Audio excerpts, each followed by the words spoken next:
Welcome to the vlog. In this vlog, I'm reading The September House. I needed a palate cleanser after the last sci-fi. I was all set to start The Darkness That Comes Before by R. Scott Baker.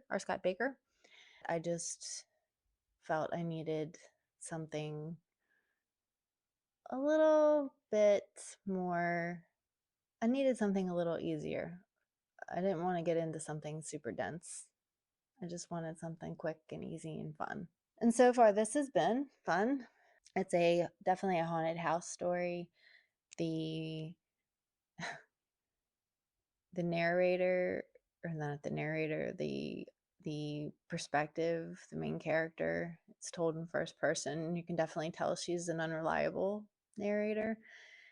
She lives in this house, and every September, the ghosts get really active, and there's been murders and all kinds of terrible things have happened, and now her husband has left her, and she's all alone in this house where the walls bleed, and there are ghosts and presences all around her. There's birds bombing her windows and committing suicide, and she just acts so very nonchalant the entire time about everything. And so at this point, I think I'm 50 pages in. So there's not too much more than that at this point. Still really just trying to figure out what's what. She did just have, and this is not super spoiler. This is not like a spoiler. I won't do spoilers. She had a priest come to the house and bless it, basically, which she says that she does every other month, but particularly in September. And her daughter's about to show up, and she's never been to the house before, and she's afraid that she's going to be accosted by these evil spirits and entities that live in her house, and it is September. So she has a priest come out to bless the house, and it does not go well. Actually, I could read you a little excerpt. It's great. Hold on. Actually, no, I'm going to read this part. This is an interaction that the main character has with the friendly ghost that lives in the house. It says, I flung my arms around her. With that touch, I was again sent howling back to the day she died, to the unrecognizable dining room, the thick smell of the roast, the jagged shadows of the candles, the grinning man, the swinging axe. I felt the weight of the axe sink through her skull, felt it collapse, heard the cracking watermelon noise, and saw the world fade out through one eye. It gave me a terrible headache, but I only hugged her tighter. My nose bled onto my sleeve. It was worth it. So, it's interesting to see the relationships that she's building with these ghosts and the house itself. I don't know. It definitely is reminiscent of The Yellow Wallpaper. If you've read that book, it's actually a novella. It's super short, and it's older. But if you have read it and you're familiar with the artwork in it, this representation is in that book, and it represents the yellow wallpaper. And so I'm just waiting for more of that to come out. So she's already kind of taking on some of those aspects. She's probably crazy, or she's going crazy, or she's, and it's because of the house and the family dynamic. Her husband just kind of up and left her behind in this super spooky, crazy house. And she just accepts it. She's like, I'm not leaving. This is my house. I'll make friends with the ghosts or learn how to live with them. So yeah, we'll see. But so far it's good. It's interesting. It's funny, quirky. I'll keep you posted.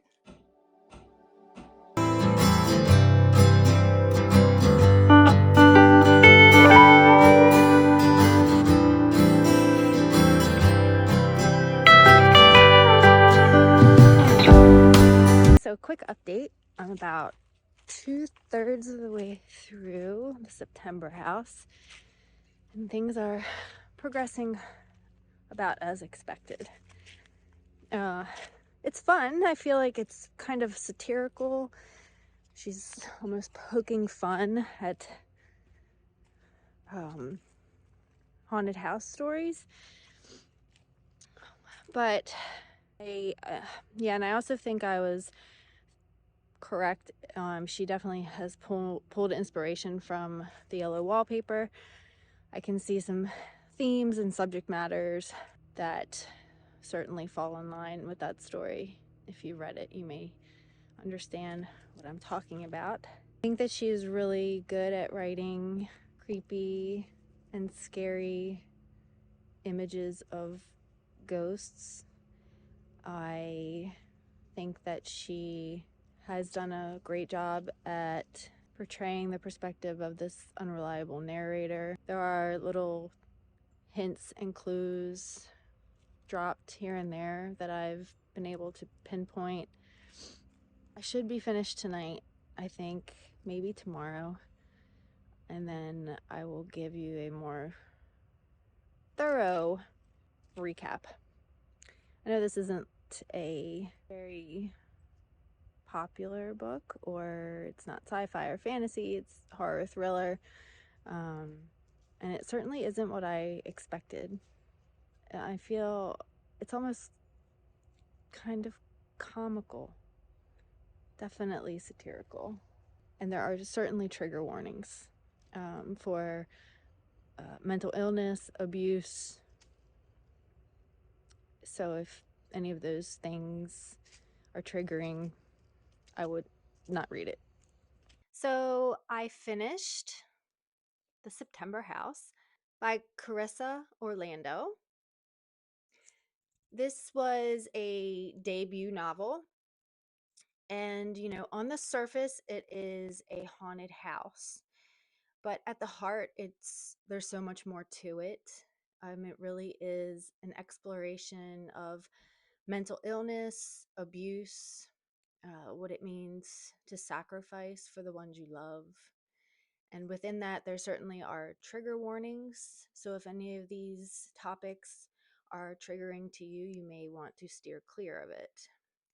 So while she deals with all of these significant themes, she also enters into them in a sort of satirical fashion. A lot of this book read like a cartoon, like she was poking fun at haunted house stories. But as the story progresses, she really starts to reveal underlying themes and topics.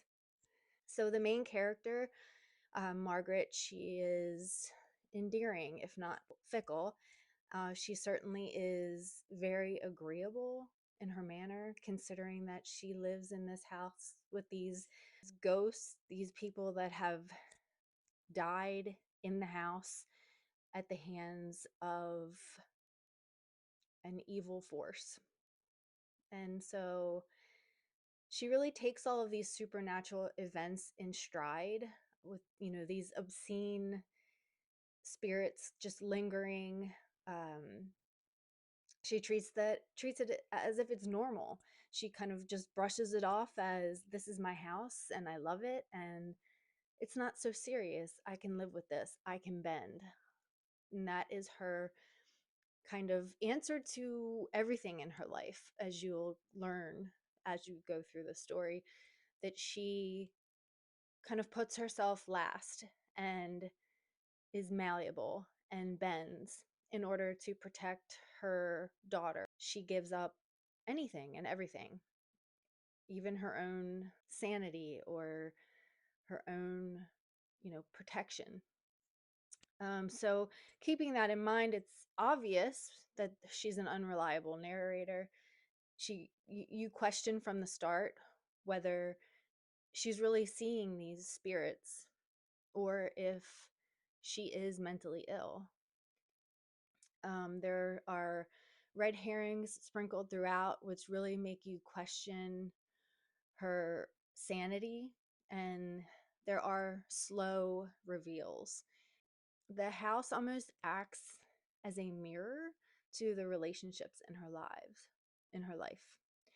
The different spirits seem to take on aspects of these triggering relationships and the abuse that she deals with, whether it is her pushing her own psyche to the side, her own mental awareness and ability and personality to make her life safe, to make her daughter safe. She, above all else, puts her daughter first. Even when her daughter, her temperament is similar to her father's. He is abusive. Her husband obviously has some issues as well, and they are revealed as you continue on. I don't want to do spoilers, so I'm going to avoid saying too much on certain topics.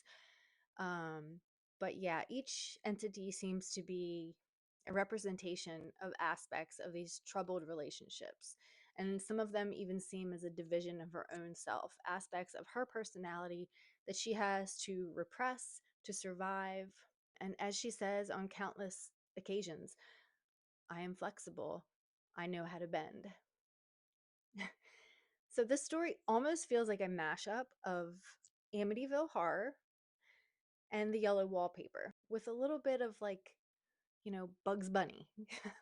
Like some of these characters or her reaction to them, they are so almost comical and cartoonish, very satirical, but at other times very intense and gripping. These two extremes, the intense, creepy, scary pieces, but then her nonchalant reaction to them, the juxtaposition between these two extremes serve to highlight the seriousness of the situation and the pleasant disposition of the poor main character. So overall, I gave this book 4 stars, and I would recommend. I think it might be actually a really good read for the fall when people are looking for cozy, creepy, scary books, because this certainly checked off kind of both of those boxes.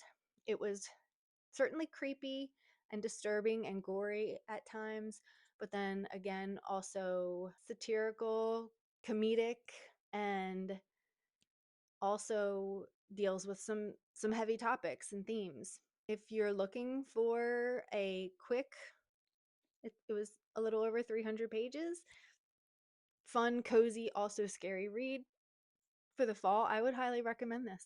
I wouldn't say that the prose is overly anything spectacular or great, but it gets the job done. She certainly provides a great atmosphere for exactly what you are looking for. She's able to, write both sides, both aspects. She really gets the job done. I thought that I would read another quote from here. Now, there's two. This one is, so I think I've mentioned earlier that she is constantly having to remove bird carcasses from her yard because they are constantly smashing into her house and committing suicide. And so this little excerpt is from when her and one of the friendly ghosts are removing the bodies from the yard. She's trying to keep the house's hauntedness from her daughter. So it says, "That sounds good," I said, my mouth starting to water. "Perhaps with fingerling potatoes." "Of course." "Oh, excellent," I said, taking Frederica's stick to poke at another carcass, mostly eviscerated at this point. "I'm starving." I mean, if you don't see the irony in that. And then, this is towards the end, but this is just another example of her two extremes within the story. It says, "We raced up the stairs behind him, still shouting, 'Get out! Get out! Get out!' I slipped on a bit of Vale's blackened intestines. I paid it no mind." The September House. I thoroughly enjoyed it. It was a fun ride. I would recommend. Believe I have started The Darkness That Comes Before, so that will be the next reading vlog that I do. I am only about, I think, 40 or 50 pages in, so as soon as I get further in and get a feel for what's happening, I will check in with you then.